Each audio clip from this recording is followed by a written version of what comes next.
ผ่านมาแล้วทั้งหมดนั้นที่เราได้เคยทำมาแล้วคุณแม่ของเราเป็น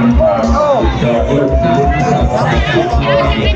จะไม่เป็นจะได้ของชีวิตโยมคุณแม่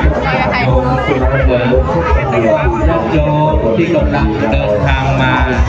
โยมไม่ต้องลังเลสงสัยโยมด้านในมีที่แลกเหรียญแลกปัจจัยนะโยมนะ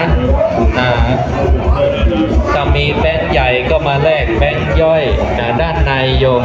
ด้านในจะมีเจ้าหน้าที่คอยอำนวยความสะดวกให้โยมได้แลกแบงค์ย่อยโยมจะได้สะดวกในการทำบุญกับทางวัดโยมเข้ามาด้านในไม่ต้องเกรงใจ